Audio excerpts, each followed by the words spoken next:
We want to bring in more of our powerhouse political team. ABC News contributors Reince Priebus, former head of the Republican National Committee, and Donna, Brazile, former head of the Democratic National Committee. Thanks so much for joining us. Reince, let me start with you.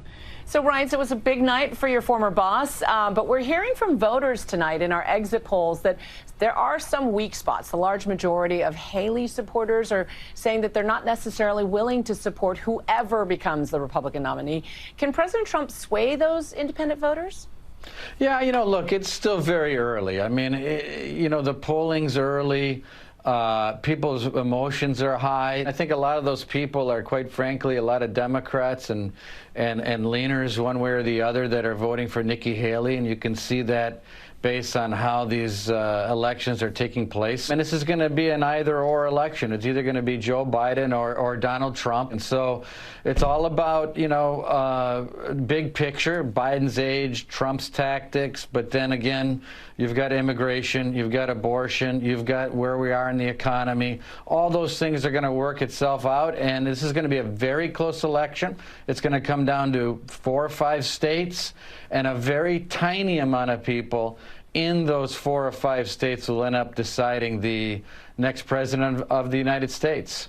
And yet, Donna, how does the Biden camp take advantages of Trump's weaknesses with independents to appeal to those undecided voters and address the concerns at the same time that Democrats have for giving Biden a second term? Absolutely. Look, first of all, the president must understand that there are some moderate Republicans who don't feel at home in the MAGA-inspired right-wing Republican Party. They want to have an alternative come November, and the alternative will be to take a look at Joe Biden's record and see what he has been able to do over the last 3.5+ years. Unemployment is down. We have now a 12% increase in home sales. We're seeing an economy that is moving closer and closer to the people who need it the most, an economy that works for all people. Nobody wants to look in the rearview mirror when they go to the ballot box. They want to look in the mirror and look at the future, and Joe Biden can offer new ideas for this electorate that really seriously want to get beyond the last 4 and even the last 8 years. And Reince, in Trump's future is a slew of criminal cases. He's been using that to fundraise and rally support. But how will it play out in the general when we're now seeing that a meaningful percentage of primary voters say they wouldn't vote for a convicted criminal? Yeah, I mean, it's obviously going to be a challenge, but then again, you look at where the Democrats are at, and 75% of Democrats say they want a different candidate. 75% of Democrats are not enthusiastic about Joe Biden, and only 24% of Americans think that we're on the right track. And when you talk about the future, I mean, it's very hard to think about the future when you've got Joe Biden who's having a hard time, I mean, really making it through a basic press conference. And so it'll be very interesting to see how he does, how he does on Thursday night at the State of the Union, and how he holds up for an hour reading a speech. It's going to be a challenge. And the fact that it's going to be a challenge should tell you something about where we're at here with President Joe Biden.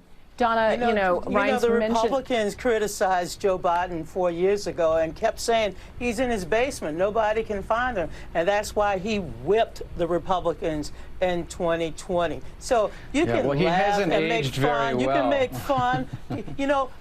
I can say that you're not aging very well. I'm not aging very well. Who are we to have our Except I can put judgment? 2 sentences together. But he can put 4 sentences, and guess what? Every time he puts them together, there's not a fact checker that said he's lying through his teeth. Well, this is what makes this debate so lively. You're in the 24% of the Democrat Party that's enthusiastic about Joe Biden. You can see that you two have a lot of fireworks. And I'm not having to vote for somebody who's been convicted of sexually assault, who's paying $300–400 million for lying and defrauding the state of New York. So look, they have weaknesses, they have homework to do, but this notion that we're going to denigrate old people, elderly people, or senior citizens who are great Americans, great public servants, simply because of their age, is just something that Donna, Brazile, we're going to have to leave it there. It's about competence. Well, Reince, we're going to have to leave it there. You both have a lot to say clearly. That's why you're part of this powerhouse team. We thank you both. Hi, everyone. George Stephanopoulos here. Thanks for checking out the ABC News YouTube channel. If you'd like to get more videos, show highlights, and watch live event coverage, click on the right over here to subscribe to our channel. And don't forget to download the ABC News app for breaking news alerts. Thanks for watching.